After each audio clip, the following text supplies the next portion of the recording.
dhaggeeffadhaa dara. Amma akka dabtanii naa galchitan siniin jala yaa uummata koo. Anjiruutti injiruu mucayyoo kiyya akkasitti jirtu beeku baay'ee rakkatteera akkan ta'uun dhabee haasaba koo. Akkatti itti yaaddaniituma amma ituu isheen akkasa ituu isheen na jalaan miidhamiin giseedhaan akkana taasisanii akkan galee yaalladhu irraa uummata koo na yaadadha. Rabbii jedhaati na bira dhaabbadha. Rabbi si na bira dhaabbatu obboleewwan koo na bira dhaabbadhaa mucaa kiyya naa galchaa.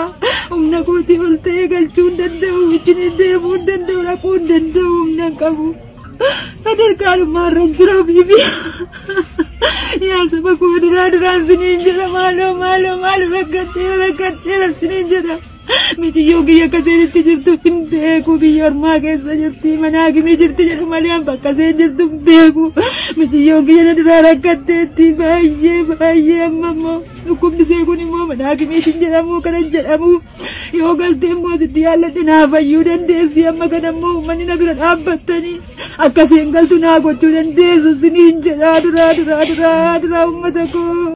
Waa'ee fayyaa isa dhukkubsateetu beeka malee inni dhukkubsanne hin beeku jechaadha. Nyaata tokko isa qammaseetu beeka malee inni hin qabbasne alaalatti argee bifa isaa qofaanii ibsuu hin danda'u jechaadha. Akkuma kana namni dhukkubsatee maal akka ta'e dhukkubni isa targa jechaadha. Nagaan waaqayyo lafa jirtanitti dachaan dabalee isiniif haa baay'atu. Akkam jirtu nagaa keessanii? Ani obboleettiin keessan nagaadha isiniin jira. Isinis baga nagaa taatanii ammallee nagaan gooftaa isiniif haa baay'atu. Namni nagaadha gaafa jedhu waan salphaa fakkaata. Nagaan garuu waan hundumarra caala. Dhalli namaa hojjetatee lafa yaada isaa ga'uu kan danda'u jiraachuu kan danda'u yoo nagaa fi fayyaa qabaate jechaadha. Nagaan immoo wantoota qabeenya qabnurraa wanta hojjennurraa arganna otoo hin taane rabbitu namaaf kenna. Kanaaf hunduma keessaniif waaqayyo ammallee nagaa guutuu isiniif haa kennu isiniin jedha. Keessumaayyuu immoo biyya namaatitti isin rakkasinaa isiniin jedha obboloota koo. Viidiyoo ammaa kana akkuma ilaalaa turtanii kinoo obboleettiin keenya biyya namaa keessatti dhukkubsattee mana yaalatichaa galtee kan jirtu.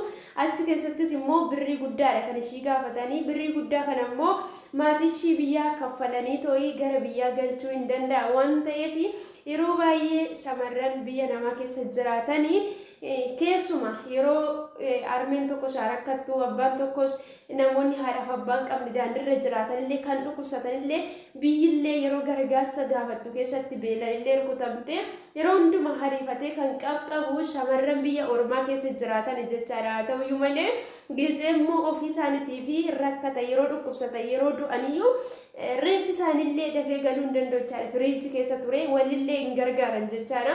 Namoonni kaanillee namni bakka isaan jiran quba qabu hin jiru jechaadha yeroo rakkinaa keessatti yoo ta'e malee. Kanaaf obboloota koo armeen akkasitti boossu kuni hundumti keenyayyuu haadha qabna jechaadha. Garaan haadha immoo ammam akka inni obsa hin qabne hin beekna jechaadha. Maaliif haati waan addunyaa kanarraa hamma haadha kan namaaf dhiphatu hin jiru jechaadha. Marrimaa ishee hin danda'u. Baay'een keenya haadha ta'uuf deemna. Baay'een keenya immoo haadha taaneyyuu haati ammam akka ishiin ilmoo ishiitiif dhiphattu ammam ija ilmoo ishee arguudhaaf akka dhiphattu hin beekna jechaadha. Mucayyoon kun dhukkuba biyya namaa keessatti dhukkubsatti manuma yaala sanayyuu deemanii gaafachuudhaaf namumti tokkichayyuu dhaqanii ilaaluudhaaf qarshii guddaa akka nama gaafatudha kan dubbatamaa jiru sooshaal miidiyaa kanarratti. Kanaaf haati ishii immoo mucaa ishii ijaan arguu barbaaddi yaallachuu barbaaddi otuma waan barbaaddellee taate ishii biratti ija ishiitiin ilaaltee mucaa ishii akka waa taatu barbaaddi malee mucayyoon kun maal keessallee akka jirtu waan hin beekneef haati ishii kun baay'ee cinqamaa jirti, baay'ee rakkachaa jirti, muddama keessa jirti. Armeen kun yeroo itti boqochuudhaaf qabanitti imimmaan isaanii ija goggogaadhaan dhangalaasaa jiru.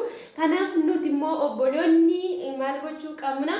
Mucayyoo kana karaa humna keenya birrii 5 haa ta'u birrii 10 haa ta'u birrii baay'eedhaan jechaadha. Warroota sirba baasan warroota maal jedhanii kallattii adda addaatiin gargaaraa oolla waan ta'eef mucayyoon kun dhukkubsattee jirti waan ta'eef wanta qabnuun karaa dandeenyanii mucayyoo kana bira hadaraa haadhaabannu gara maatii ishiittis haa galchinu isiniin jedha obboloota koo. Nuti yoo walii birmanne malee nuti yoo walii iyyine malee namni qubadhu qabu tokkoyyuu hin jiru isiniin jedha obboloota koo. Adaraa armee keessanii adaraa waaqayyoo isa itti amantanii isiniin jedha. Irra guddaa isaa immoo wanti gochuun nurra jiraatu lafa jirrutti walii keenyaaf kadhachuu waaqayyo waaqayyo inni nagaan nu baase nagaan biyya keenyatti nu galchu warra dhukkubsachaa jiran kanas waaqayyo isaan haa fayyisu warra immoo obboloota keenya boqotanii gara biyyaas galaa jiran lubbuu isaaniitiif waaqayyo jannata haa kennu jenna wanta goonu hin qabnu obboloota koo nan jijjiirrama jennee biyyaa baana dhukkuba fudhannee galla nan jijjiirrama jennee fayyaa biyyaa baana reeffa keenyatu biyya gala abaarsa wanta nurra jiru hin beennu waaqayyo waan hunduma keessatti iyyuu galateeffachuudhaan kanaaf wanta goonu hin qabnu waan ta'eef dhukkubsataa keenya immoo iyyaalannaa gara biyyaa galfannaa isa nu jalaa du'ellee reeffa isaa gara biyyaa galfannaa adaraa keessan garaa walitti hin jabaatinaa sheer walii godhaa micayyoo kana keessa bira dhaabadhaa ta'uu gara biyya ishiitti agaltuu haati ishii jaan argitee dhukkubsattuu micayyoo ishii gara galchitee yaallattee itti haa boqottu sinin jedha obboloota koo kan keenya maaliif akka akkas ta'e hin beeku anaaf hin galu kana sinin jedha obboloota koo amma viidiyoo biraatiin walitti deebinutti nagaannaa tura namoonni maatiin haa taatanii jirre subscribe gochuudhaan maatii ta'aadha mana kana jabeessaa isinin jedha kan walii keenyatti waan ta'eef dogoggora jiruuf dhiifama nagaan tura.